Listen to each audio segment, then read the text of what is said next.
Sudah pernah mengkajinya, tapi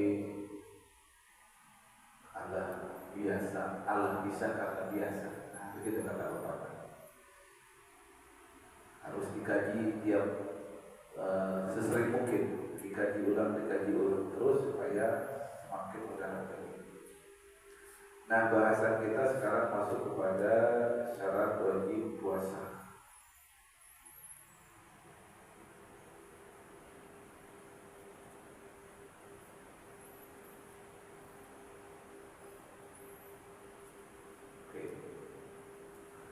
Baik, jadi ada 5 syarat orang yang untuk wajib puasa, yaitu pertama adalah Islam. Jelas semua umat muslim diwajibkan untuk saum, untuk berpuasa. Orang kafir tidak diwajibkan berpuasa. Namun orang yang murtad wajib mengqadha puasa yang ia tinggalkan selama murtad. Tadinya muslim, lalu kemudian konversi ke non-muslim, lalu kemudian muslim lagi. Nah, dia wajib mengqadhanya selama dia menjadi murtad. Yang lagi viral lagi kemarin, yang dulunya katanya orang Cipondo, sekarang murtad, dia pergi ke Amerika, di Amerika bikin ulah. Itu kemarin sengaja dia pajang daging babi, kemudian dia menyebut nama Allah sambil memotong daging babi. Pada hari ini babi halal ada dia. Astagfirullah, itu menghina banget gitu ya. Provokasi banget. Udah tahu dong siapa orangnya? Tahu ya? Gitu kan. Dulunya pernah tinggal di Cipondo, tapi dia sekarang tinggal di Amerika, jadi nggak bisa dikejar sama Interpol. Yang kedua, mukallaf. Selain dia muslim, dia juga harus mukallaf. Kalau dia masih anak kecil, belum wajib puasa. Namanya mukallaf adalah dia harus balik dan berakal.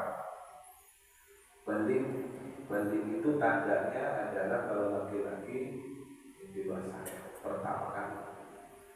Kemudian kalau perempuan dia haid, itu sudah vakum semuanya. Tapi untuk anak kecil karena belum wajib berpuasa, wajib bagi walinya memerintahkan anak tersebut untuk berpuasa saat berusia 7 tahun dalam rangka tarbiyah, dalam rangka pendidikan. Kalau dia nggak mau, ya kasih tahu terus, ajarin terus. Meskipun cara mengajarkannya nggak bisa langsung full puasa seharian, nah, gitu ya. Ya boleh setengah hari, ya dalam rangka tarbiyah, dalam rangka pendidikan. Kalau dia sudah masuk pada usia 10 tahun, maka ada kewajiban untuk mentarbiyah lebih keras dengan cara memukulnya. Ini dikiaskan terhadap kewajiban untuk melakukan sholat 5 waktu. Gitu. Ya, jadi untuk anak kecil memang harus dilatih, selalu harus dilatih. Yang ketiga, dia harus mampu berpuasa. Mampu berpuasa itu ditinjau dari 2 aspek. Yang pertama secara lahiriah, tidak wajib puasa atas orang tua renta dan orang sakit yang tiada harapan sembuh. Gak wajib bagi beliau-beliau yang sedang dalam keadaan sakit. Dan barusan saya dapat kabar salah satu jemaah kita, istri dari Bapak Haji Parino, sedang dirawat di rumah sakit Tiara sudah 3 hari. Semoga beliau itu hadir ini binti Aksa Tuhan disehatkan kembali oleh Allah Subhanahu wa Ta'ala, kembali sedia kala bisa berinteraksi dengan kita secara normal, dan Allah segera angkat penyakit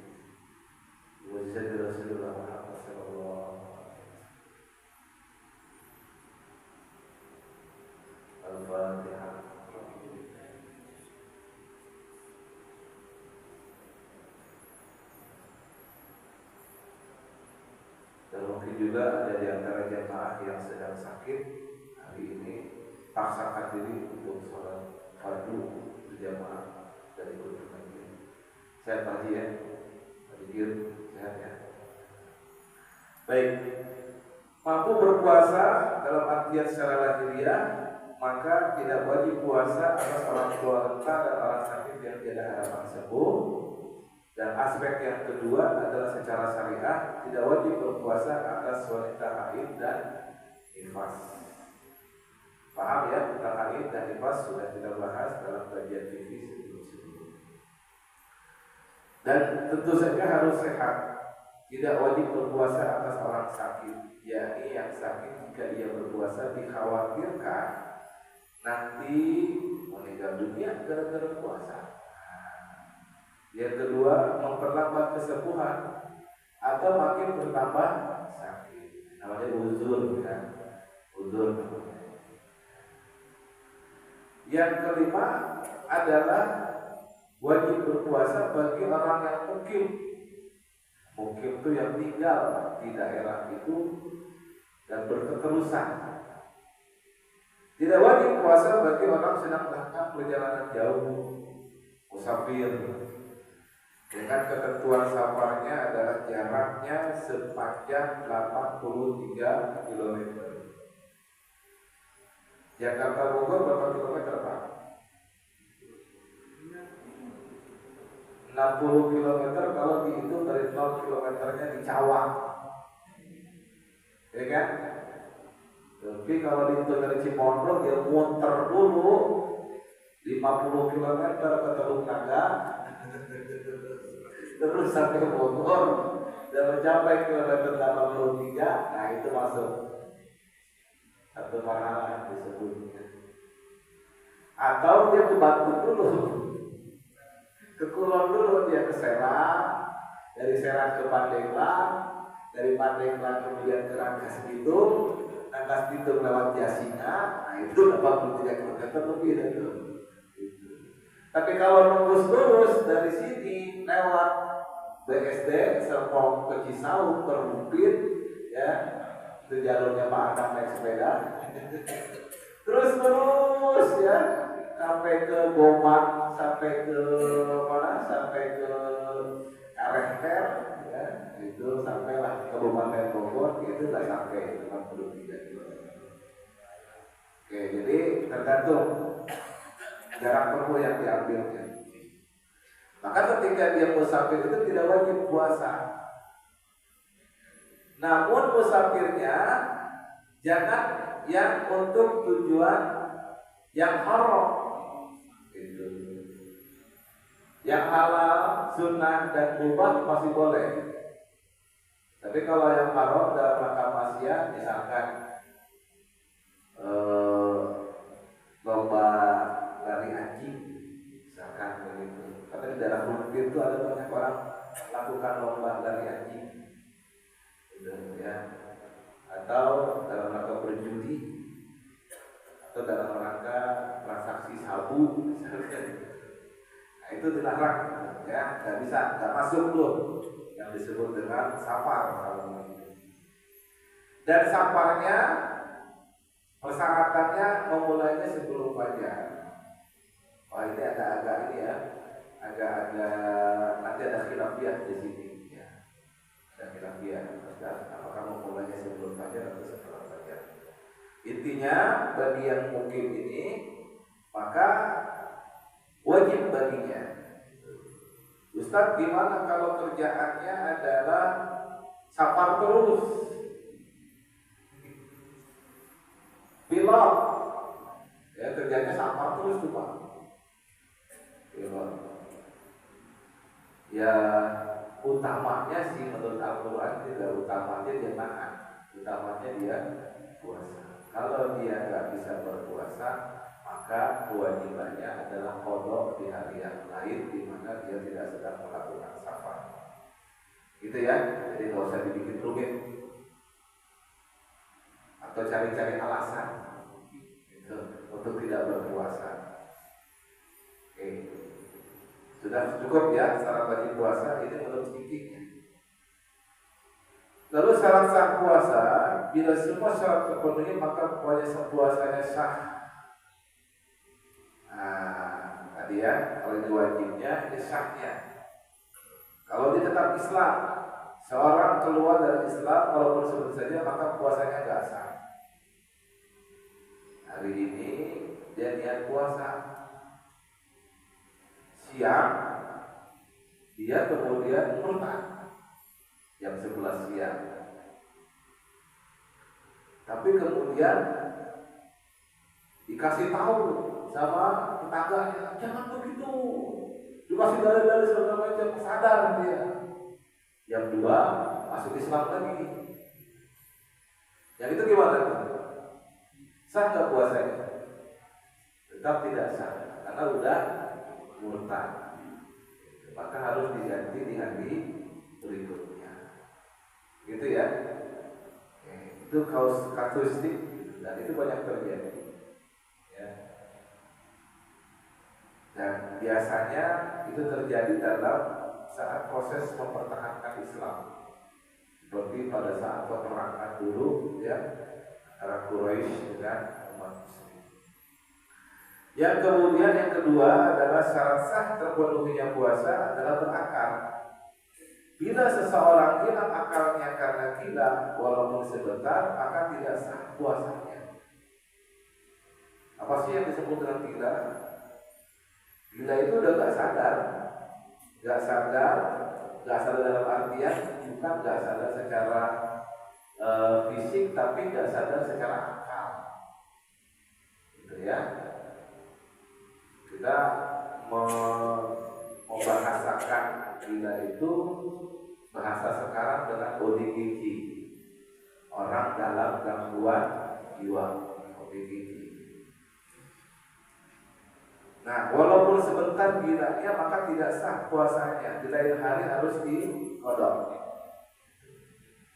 Kecuali bila hilang akal karena pingsan, epilepsi atau mabuk, maka akan ada pembahasan khusus di pasal tentang pembatal puasa.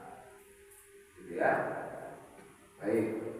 Yang ketiga, suci dari haid dan nifas. Wanita yang keluar haid tengah hari maka batal puasanya. Namun disunahkan baginya untuk menahan diri dari pembatal puasa hingga terbenam matahari. Gitu ya, wajib nahan walaupun udah batal karena haidnya. Gitu. Wajib nahannya.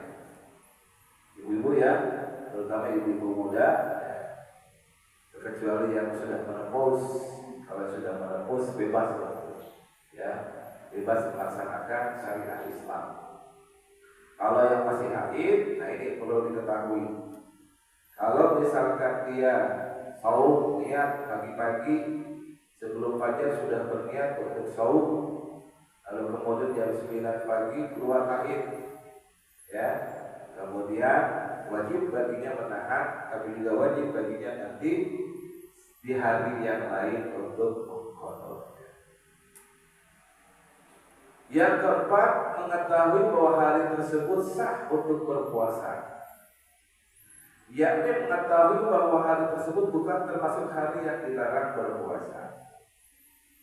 Ya, mana hari yang dilarang berpuasa? 5 hari. Nanti kita bahas ada. Ya, kita bahas. 5 hari itu 2 hari raya, Idul Fitri, Idul Adha, dan hari Asyura.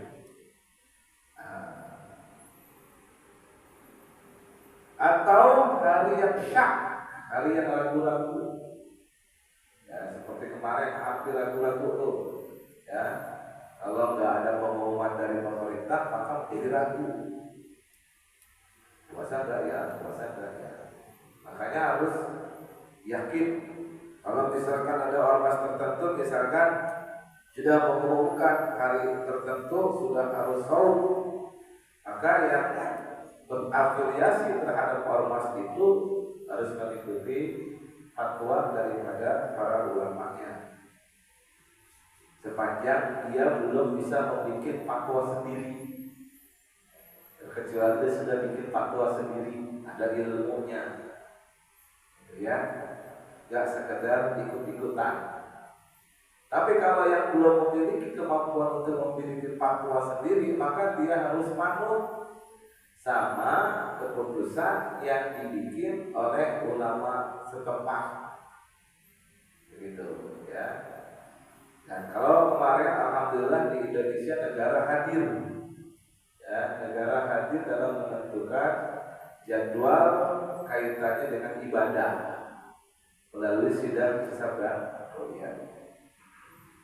Kita serahkan kepada para ulama yang tergabung pada sidang tersebut, karena yang tergabung di sidang itu tidak hanya satu ormas, banyak ormasnya, ormas besar seperti Nahdlatul Ulama, Muhammadiyah, Persatuan Islam, ya, Matla'ul Anwar, kemudian Nahdlatul Wathon, Al-Wasriyah, banyak sekali, ada LDII, gitu ya. Kita serahkan kepada mereka. Dan itu pun diatur sunnah. Baik, itu terkait dengan syarat sah puasa. Sekarang kita masuk kepada rukun puasa. Ada dua, yaitu pertama adalah niat, baik puasa yang fardu ataupun sunnah. Yang kedua, meninggalkan hal-hal yang membatalkan puasa. Cukup ringan, ya. Kecuali nanti masuk kepada hal-hal yang akan merusak pahala puasa. Nah, ya.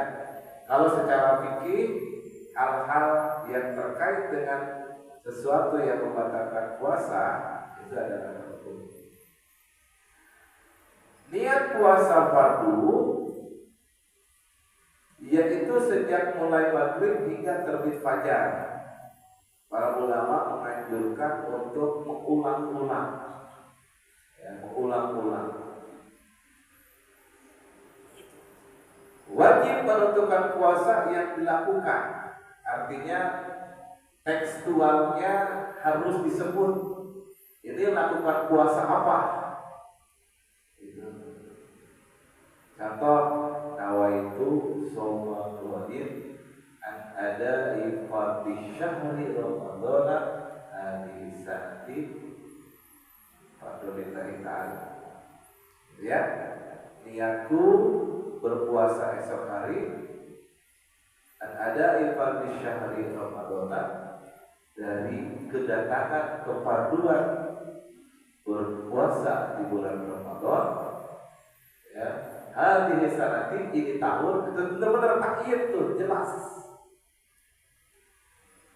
Jangan bilang nawaitu shauma ghadin an ada ifadhi syahri, hadhihi sanahnya hilang. Atau malah berdireka-reka sama dia. Sanatu madi, sanatu itu tahun terdahulu. Gak sah tuh niat kayak gitu. Ya, harus bilang hadhihi sanati, ini tahun fardu lagi, fardu kata Allah. Dan tidak boleh menggabungkan dua puasa fardu dalam satu niatan sehari. Nah, ulama kemudian ada yang berijtihad. Kalau kemudian ada umat muslim dia kelupaan niat karena semalamnya sibuk, gak sempat ikut salat tarawih. Biasanya kan kalau di salat tarawih sudah dituntut tuh niat puasa. Ini gak ikutan karena gak salat tarawih, sampai rumah langsung tidur. Bangun fajar sudah mendekati subuh, buru-buru makan, lupa ya, maka puasanya sama kan? Tidak sah, karena nggak ada niatnya, gitu. Nah, ijtihadkan oleh para ulama ketika memulai puasa di awal, taklid kepada mazhab Imam Maliki. Imam Maliki itu melakukan niat itu dengan teks nawaitu shauma syahri ramadhana kullihi. Ya, ada kata kullihi. Ya. Kullihi atau kulli syahrihi. Ya. Berarti semua seluruh bulan.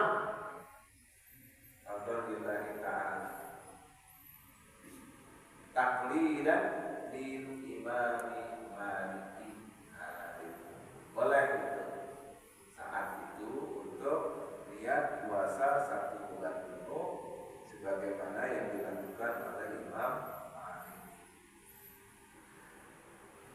Bagaimana kalau niat puasa sunnah?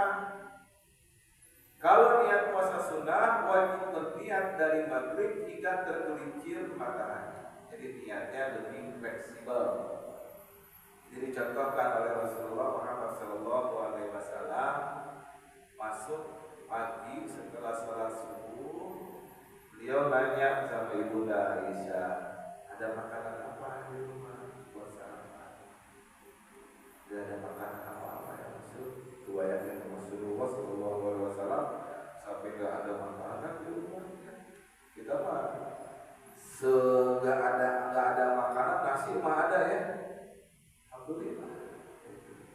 Tapi Rasulullah sampaikan belum ada. Baiklah kalau begitu saya akan berpuasa saja nanti. Maka Rasulullah Muhammad SAW puasanya puasa sunnah. Ya, nanti sampai tergelincir matahari.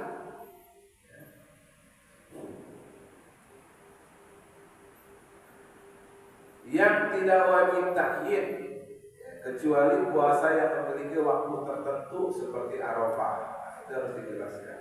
Ya. Atau puasa Asyura, puasa 10 tanggal 10 bulan Muharram. Tidak wajib sebenarnya takyidnya. Yang ketiga, boleh menggabungkan 2 puasa sunnah dalam 1 niatan sehari. Misalkan puasa Arafahnya bertepatan dengan hari Senin, dan kita biasa puasa Senin dan Kamis tiap pekan, maka pahalanya insya Allah itu masuk puasa Senin juga puasa Arafah. Yang kedua adalah rukun puasa yang kedua, meninggalkan hal-hal yang membatalkan puasa. Apabila seseorang melakukan pembatal puasa karena lupa, dipaksa atau bodoh terhadap hukum, maka puasanya tidak batal. Biasanya terjadi pada awal-awal, ya, karena kebiasaan makan di bulan Syawal, gitu ya. Tanggal 1 dia puasa tuh. Di tengah jalan dia lagi perjalanan mau ke kantor, biasanya sarapan pagi-pagi, dan kebetulan di tasnya ada roti, dia makan aja tuh roti. Nggak tahu deh itu tanggal 1 Ramadan. Lupa dia bahwa itu dia lagi puasa. Nah, pada saat lupa itu ya, maka kemudian diterusin, ya kan, diterusin makannya. Stop makannya, kalau bisa, kalau masih ada di sini muntahin, ya, kalau masih ada di mulut muntahin. Ini makan terus santan. Ini pemberian Allah katanya.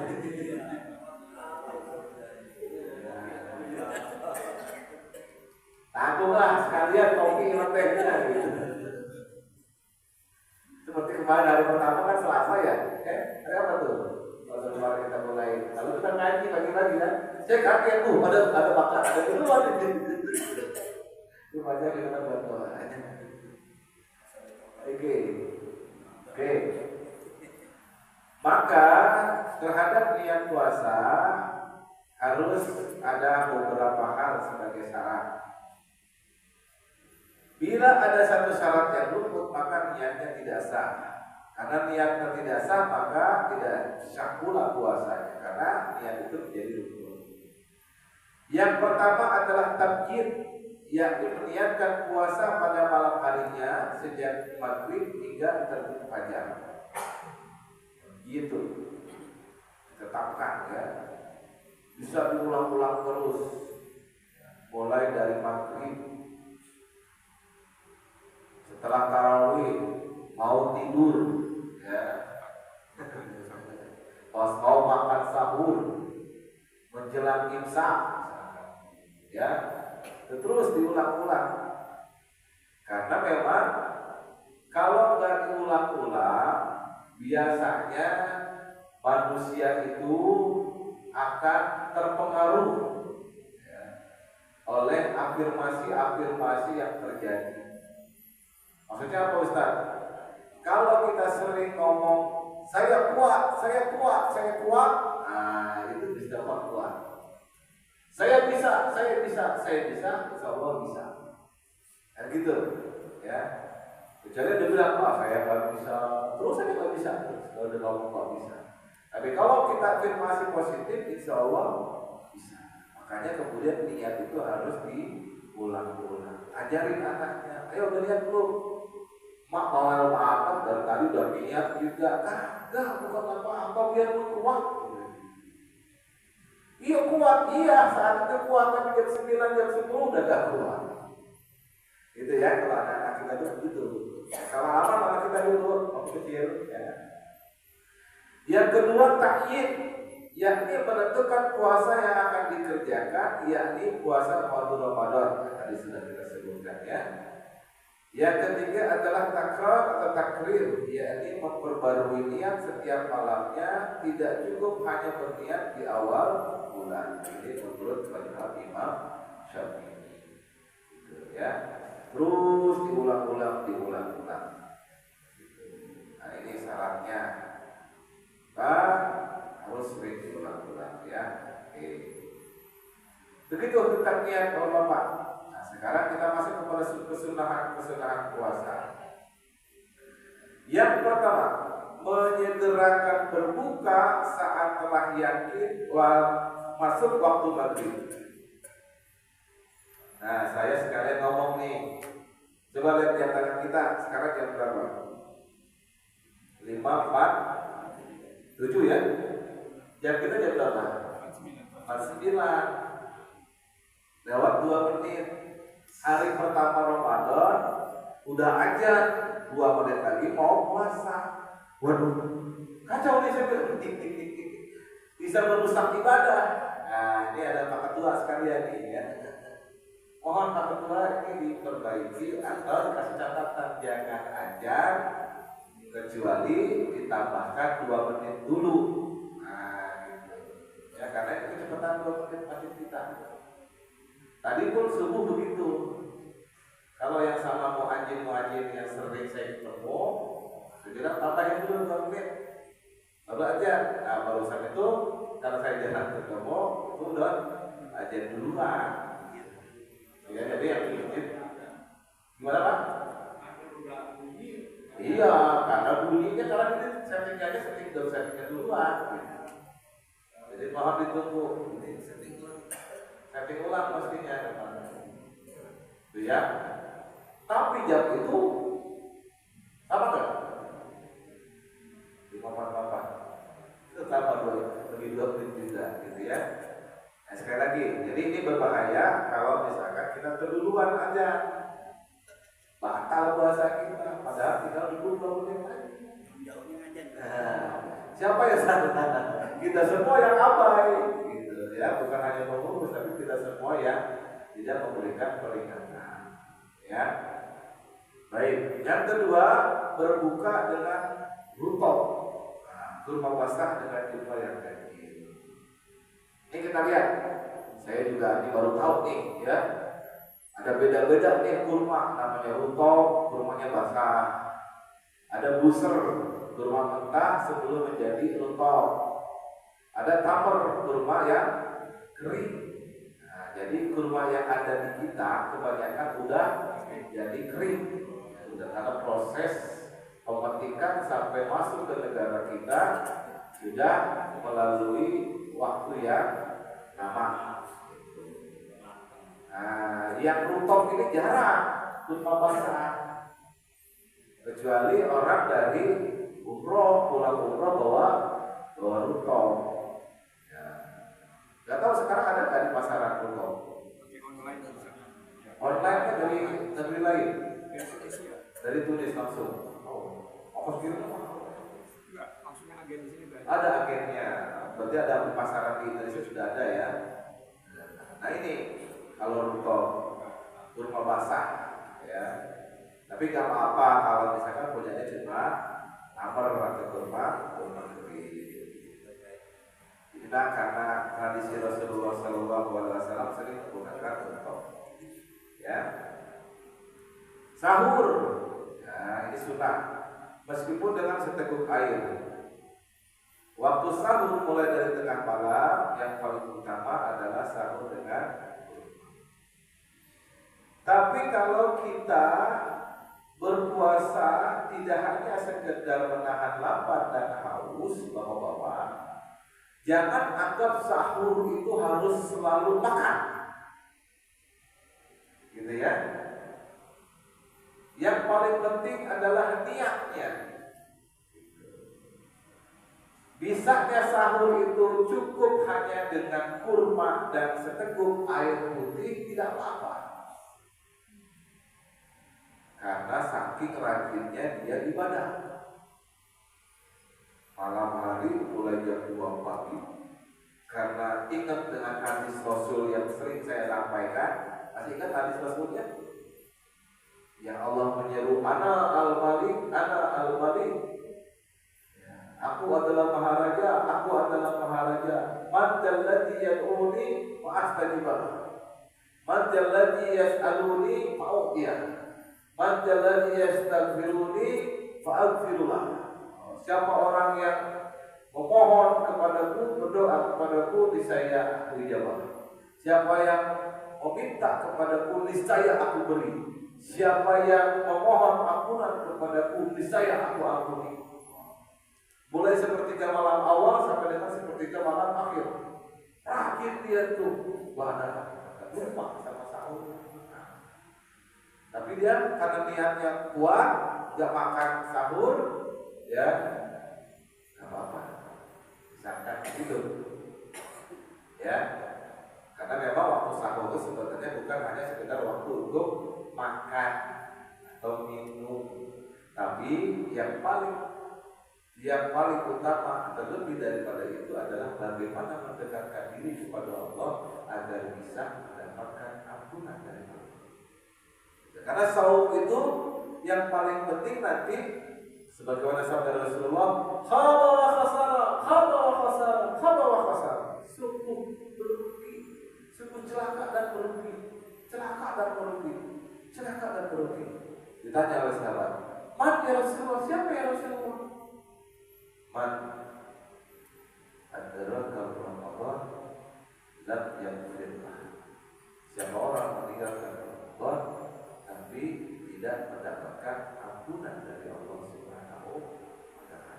Masya Allah. Jangan sampai ya, karena bulan Ramadan ini momen kita untuk mendekatkan diri kepada Allah. Yang paling penting daripada itu semua adalah kita dapat ampunan dari Allah Subhanahu wa taala. Gitu ya. Oke. Yang keempat, mengakhirkan sahur. Namun jangan sampai terlalu mendekati subuh. Makanya kemudian di Indonesia itu ada imsak. Sebenarnya imsak itu bukan batas orang puasa sebenarnya, tapi ijtihad ulama untuk menjaga jarak agar orang-orang tidak makan terus. Diambil jarak sekitar 10 menit dari waktu subuh. Tapi kemudian antara 10 menit itu masih ada yang mau minum, gak batal juga puasanya, karena belum mulai puasa. Itu maksudnya imsak itu Pak ya. Oke. Tapi kalau sudah imsak, dia sudah mulai menahan diri, bagus. Rasulullah ditanya oleh sahabat, "Ya Rasul, berapa lama jarak menahan diri dari makan sampai ke sholat subuh?" Kata beliau, cukup sekitar 50 ayat Al-Quran kau baca. 50 ayat itu kalau yang biasa baca Al-Quran ya kurang lebih 10 menit itu. 10 belum ada yang kecuali orang yang baca Qurannya terbata-bata, gitu, ya. Seperti itu ya. Oke. Terakhir, bukan terakhir, silakan ya bertanya. Yang kelima, membaca doa berbuka. Ada banyak versi, ya. Yang lazim adalah Allahumma lakasuddu wa bika amantu wa ala rizkika afdaltu, sebagaimana diriwayatkan oleh Abu Dawud secara besar tanpa tambahan wa bika amantu. Ini sudah mentradisi di kalangan umat muslim seluruh Indonesia, ya. Ada yang kedua, jahabat dama'u wa btalatil ulum sabatal ajru insyaallah. Adalah periwayatan dari Abu Dawud, di mana beliau mendapatkannya dari sahabat Abdullah bin Umar. Yang ketiga, alhamdulillahilladzi a'anani fasuttu wa razaqani fa'aftartu. Ini doa Rabi bin Husain, seorang tabi'in murid daripada Abdullah bin Mas'ud. Yang keempat, Allahumma inni as'aluka bi rahmatika allati wasi'at kulla syai'in astaghfirullah. Ini adalah doa Abdullah bin Umar yang diriwayatkan dari sahabat Ibnu Umar. Ini berbagai macam doa buka puasa. Yang keenam, memberi jamuan berbuka bagi yang berpuasa.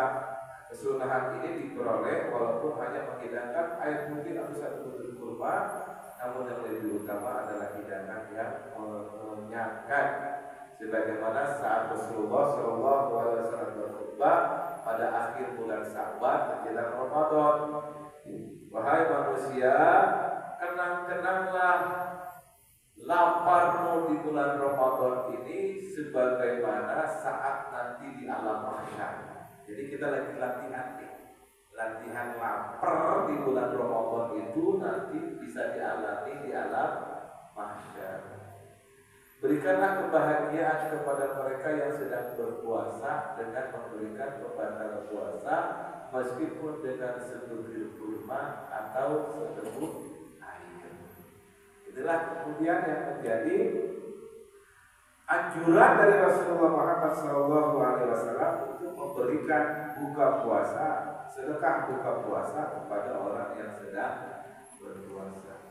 Maka orang yang sedekah berpuasa, sedekah berbuka puasa, pahalanya sama dengan orang yang berpuasa itu, tanpa mengurangi pahala puasa orang yang jadi double. Ya, saya dengar di sini ada sekitar 5 atau 6 orang kalau mau maghrib pada kumpul, ya. Kalau kemarin saya habis jemput istri saya pulang kerja di kawasan Pinang, ada masjid di Buana Permai namanya Nurul Muhajirin. Itu ngasih makanan buka puasa kepada orang 350 pieces, Pak. Masya Allah, luar biasa para muslim sebenarnya itu. Itu dimotori, ada motornya, ada penggunanya. Karenanya kemudian keberkahan terus di masjid itu, karena tiap tahun. Kalau kita bisa menirunya, alhamdulillah sungguh-sungguh luar biasa. Ya. Yang ketujuh, mandi janabah sebelum fajar. Ya, kalau lagi junub di malam hari, jadi jangan lewat subuh. Ya, jangan lewat fajar bagi junubnya. Usahakan sebelum fajar. Memperbanyak tilawah Al-Quran, yang paling utama dalam mudarasah, yaitu seseorang membaca Al-Quran dan orang lain mendengarnya, kemudian dilakukan secara bergantian. Itu bagus, ada tadarus. Ini agak hilang mungkin di kita ya, anak-anak habis sholat tarawih pada kabur gitu ya. Gimana cara membangkitkannya kita berdua? Ya, supaya anak-anak kita ini gak kabur-kaburan gitu, gak kemana-mana. Saya ingat waktu saya kecil di kampung saya itu, usia-usia anak sekelas saya waktu itu masih kelas SD itu, habis sholat tarawih dia nabung beduk supaya untuk menggairahkan dia sambil dia tadarusan dipanggil satu persatu Yang kesembilan melaksanakan sholat tarawih setiap orang pertama hingga akhir. Yang kesepuluh melaksanakan sholat witir dengan berjamaah. Saya rasa cukup seperti itu dulu. Ada